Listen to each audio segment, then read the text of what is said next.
Hi, this is Joe again with another review. For the sake of this video, we're going to be discussing the latest 30 for 30 film.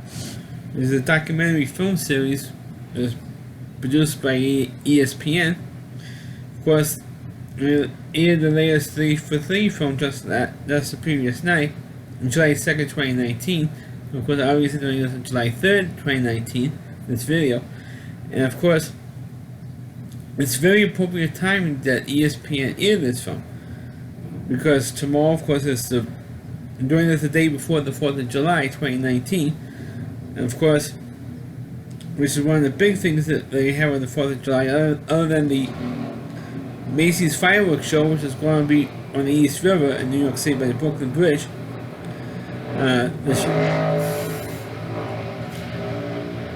Never fails. But I guess other than the Macy's fireworks show, which is going to be on NBC television, which is all you're going to see, is the kids shots with the waving of the flags, showing the band, showing the military, showing some military families and stuff like that. That's all you're going to see. You're going to see very, very little of the fireworks show, because they're going to show about 50 or 60 times at least crowd shots. I'm not exaggerating. You're going to see one crowd shot after another, and it gets very annoying. But one of the other traditions of the 4th of July, other than the concert in Washington, D.C. and Washington Mall, you have the Nathan's Hot Dog Eating Contest, which is in Coney Island, New York, in which it's been going on for over 100 years, this hot dog eating contest.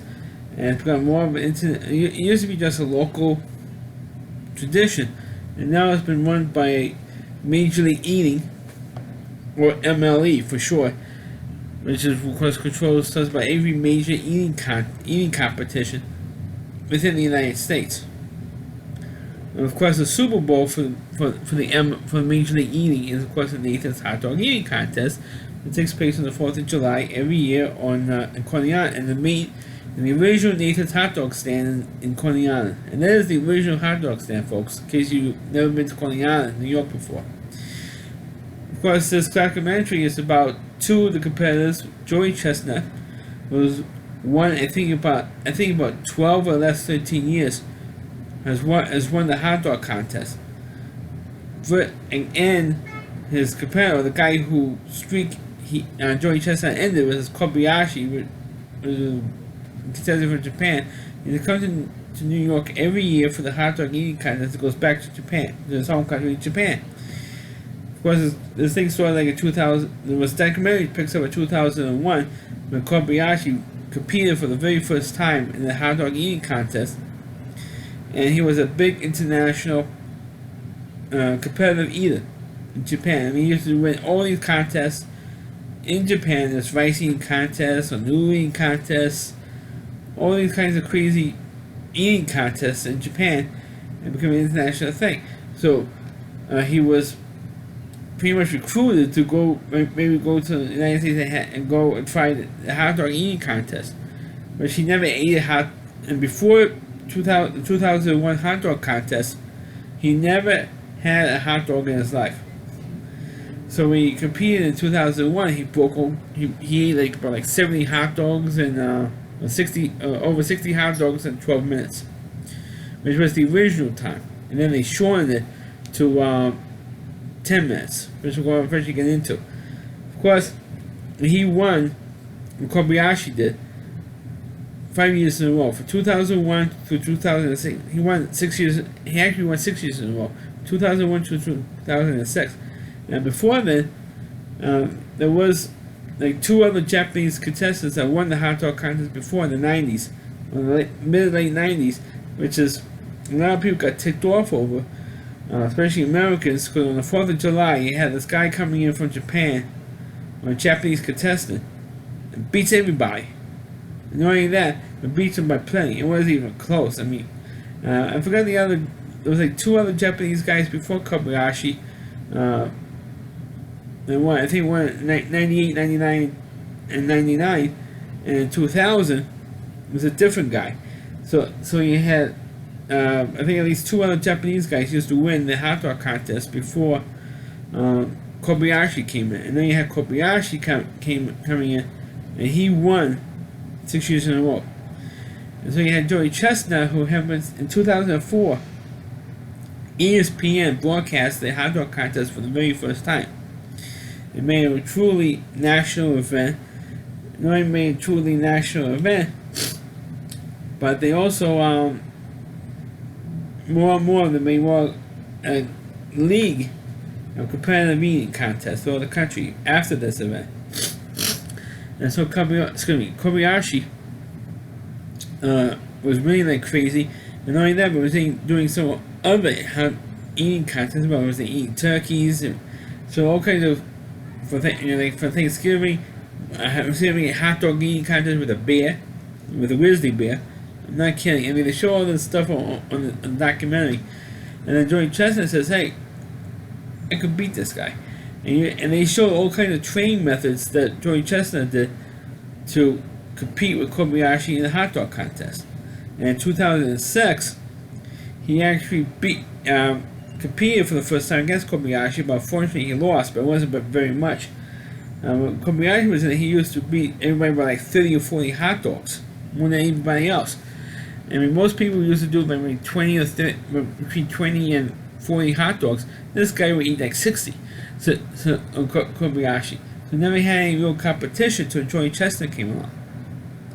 And when he did, Kobayashi says, "Well, now I'm glad I actually have some competition."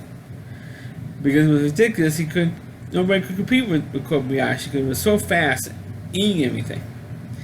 And he even demonstrated how he would eat the hot dogs in the contest during the documentary as well. And then Joey Chestnut said it was disappointing that he lost and he wouldn't train anything. And in 2007, for the first time, somebody actually Joey Chestnut beat Kobayashi in the hot dog eating contest. This was, it was a huge story.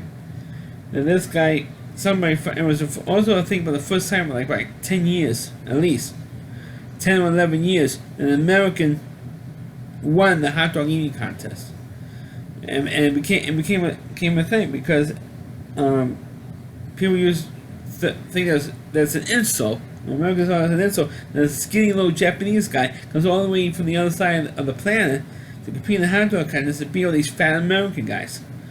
I mean, people thought it was an insult that this Japanese guy would win on America's birthday and all that type of stuff. So when Kobayashi actually lost, he actually felt threatened because people were going, you suck, or you're chanting USA, USA, because that Kobayashi finally lost. Well, he was going to eventually have to lose sometime. And the question is how long his victory is going to go. But the problem was that when Kobayashi actually lost, he had a jaw problem. His right side of his jaw, he had sprained the muscle in his jaw muscle, and called it jaw arthritis. Arthritis in the hand, it was like arthritis in his jaw, so they called jaw arthritis. And what happened was, he didn't know what the hell to do, so he couldn't eat the hot dogs properly as he could. But the next year, in 2008, he felt well enough, he recovered enough so he could compete normally. And in 2008, they shortened the amount of time of the hot dog contest from 12 minutes, which has been for decades, to 10 minutes. And the reason why they found that out is because during the first couple of years they had the hot dog contest in the early, in the early 1900s, 1920, or just before 1920, the hot dog contest used to be 10 minutes. And after that they extended it to 12. And it's been that way ever since. Well, 2008 they decided to shorten it to 10 minutes because they noticed that Kobayashi, when he just barely beat Joey Chestnut, he actually puked his guts up. You can see in the documentary, you can see he actually ate his own vomit to keep it down, because if he puked, he would be disqualified if he actually puked, and which he did. But good thing the judges didn't notice it, that he was puking, because if the judges actually did, he would have been disqualified. Joey Chestnut would have won on disqualification. But the judges didn't see that. And but Joey Chestnut won in 2008 again, legitimately. And but the problem was that he actually had to go another 5 minutes. Eat more hot dogs in 5 minutes because it ended up in a tie. Both ate 68 hot dogs in 10 minutes. And because of the short on time, I'm sure they didn't have the extra 2 minutes. If they had the regular 12 minutes instead of 10 minutes, I think Tony Chestnut would have won because Kobayashi would have pooped his guts up then. And then in 2009, Tony Chestnut won again. To beat Kobayashi again. And then that's when after the 2009, that's when the controversy with the hot dog contest started to happen. Like I said earlier, Major League Eating came in and took full control of the hot dog eating contest at Nathan's. It used to be just a promotional thing that the Nathan's does on the 4th of July. It wasn't really put any real. It was kind of a big local event, other than the Macy's fireworks show, like I mentioned earlier.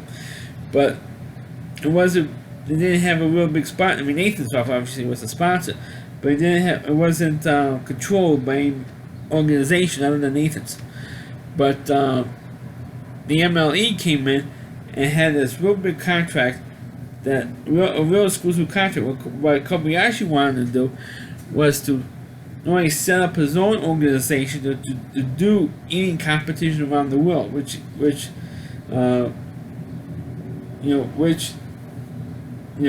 George Shea was who runs the hot dog, and he's the announcer at the hot dog contest at Nathan's.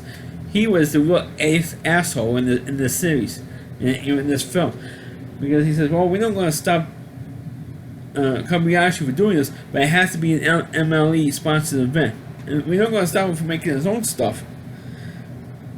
But he has to compete in MLE events, Major League Eating events, pretty much only." And Kobayashi didn't see it that way. He sort of said, "Look, you're preventing me to compete in other competitions, and or to create my own competition. You're preventing me to compete in that." And they kept saying, "No, that's not true. We're not preventing you to do anything." Which is we're not preventing you to set your own stuff up, which is bullshit. Which was total bullshit, because they were preventing Kobayashi to do events in other countries, like in Europe or as native Japan, because we're not sponsored by Major League Eating. Major League Eating does mostly did events here in the United States and not around the world. And Kobayashi says, "Look, if it wasn't for me, the Nathan's Hot Dog Eating Contest wouldn't be this big international event that it is. I made the event bigger. I brought in more international people to come and watch the event because I was in it. And now they prevent me to be in it because I refused to sign an exclusive contract with MLE because it was too restrictive." Which it was. It was restrictive. It prevented Kobayashi to do events in other countries because it wasn't MLE sponsored. Because MLE only, like I just said, only sponsored contests here in the United States, and not, in his native Japan or Europe or other Asian countries. Prevented him from competing in them because it's not MLE sponsored, or MLE sanctioned. So he was not competing in the 2010 hot dog eating contest, but he was in the crowd wearing a free Kobe t-shirt, and the fans were yelling and screaming to let him eat. Let Kobe eat, let him eat, let him compete, because it became a whole big international news story at that point that they weren't allowing him to compete because he wouldn't sign an exclusive contract with MLE. So what he did was he actually stormed the barricades after the contest was over to wave at the crowd and to sign autographs, and he got arrested for trespassing. Well, eventually, what they didn't mention in the documentary was that the charges were eventually dropped, but he was arrested for trespassing for it. And another thing that they didn't show in the documentary was that for the next few years, for 2011, I think for about 3 or 4 years in a row, Kobayashi would be on a rooftop nearby with the monitor on for the contest, because naturally at that time ESPN was broadcasting the hot dog eating contest every year. I think since 2006 on up, even though they did it in the 2004 contest, but from 2006 on up, they've been airing it every year. ESPN has. So what Kobayashi would do, would be on a rooftop of a nearby building or a building in Manhattan, and have a TV monitor with the contest going on, and he would compete. You eat the hot dogs, and then he would compete in Nathan's. And there was a couple of times he actually beat Joey. He ate like at least one hot dog more than Joey Chestnut did. So he would have won if he had competed in the contest. But he did it at another location to compete to show, hey, I could beat Joey Chestnut. Of course, and a lot of the rumors was we didn't pull out in 2010 because George Shea did, because he was playing with a broken heart, and that's why he lost the first time. He was playing with a broken heart because he felt that he brought in the whole international crowd. He thought it made the whole bit bigger, and it never happened.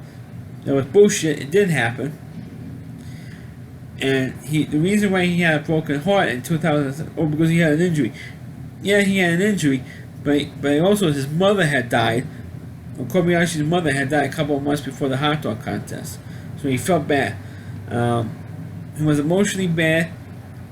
He felt emotionally, his emotions were in the crapper, and on top of that, he had the injury, so he couldn't really compete as well as he should have been because he was thinking about his dead mother and the injury.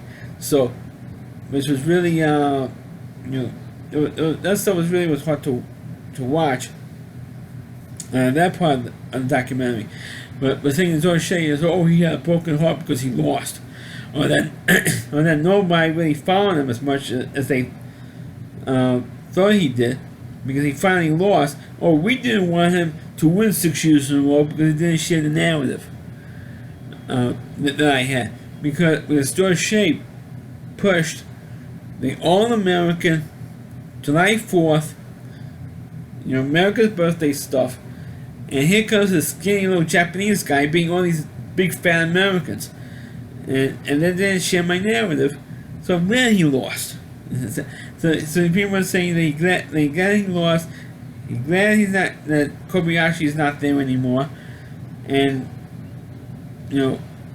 George Shea comes off as an asshole in this film, and I'm sure that ESPN is going to show this film again, but when they do, it is an interesting watch, especially to see George Shea as the asshole that he is, because for not allowing Kobayashi to compete in other contests around the world. I mean, I believe in Kobayashi's story in this, and not George Shea. I don't believe his side of the story at all. I mean, he does not come off as credible. Comes off as an a-hole. Because of what he said about Kobayashi. No, I'm not. I was getting tired for a while for a Japanese guy always coming in and winning the hot dog contest. But now, since Kobayashi had left, and his last contest was 2009, and now we're 10 years later. There hasn't been no one Japanese. I don't think there's been. I think there may have been like one other Japanese contestant, but that's happened maybe once. I think the Japanese contestants are pretty much banning. I don't know if it's true or not, but it's my own opinion that I think the Japanese contestants are not going to compete in Nathan's contest because of what happened to Kobayashi. Not that I blame them. I don't blame them at all for doing that because of what happened to Kobayashi. But it is an interesting story. I was wondering if they were going to go into that in this documentary, and I'm glad they went into that part of why Kobayashi is no longer competing in the hot dog contest. He's pretty happy about that now, not at the time obviously, because he liked competing in the Nathan's contest, and he liked competing against Joey Chestnut, because he's the only guy who beat him in the hot dog contest. Nobody else did. So I would like to have seen them. I think I had talked at the time. The two of them were going to do a contest on their own for television purposes, of course. Never fails. Never fails. Just so they could stick it to joint shape. Fortunately, it never materialized. But I wish it would have, because it would have been just to stick it to that piece of garbage. But this is my. I'm talking about this thing for 20 minutes already, and or over 20 minutes, and it's nothing more because this is definitely one of the better documentaries I've seen for 30 for 30. Except for maybe the Ric Flair thing that came out. But this is my review of the 30 for 30 film, the good, the bad, and the hungry. Please click on the video. Please subscribe to my channel. Please forward this video to your Facebook pages. You can check out all my reviews and on my YouTube channel, RowdyC.com. It's all WDY.C.com. Homepage of my reviewer, Chris Lee Moore. And please check out all of his videos on his website. Thanks for watching. Catch you next time.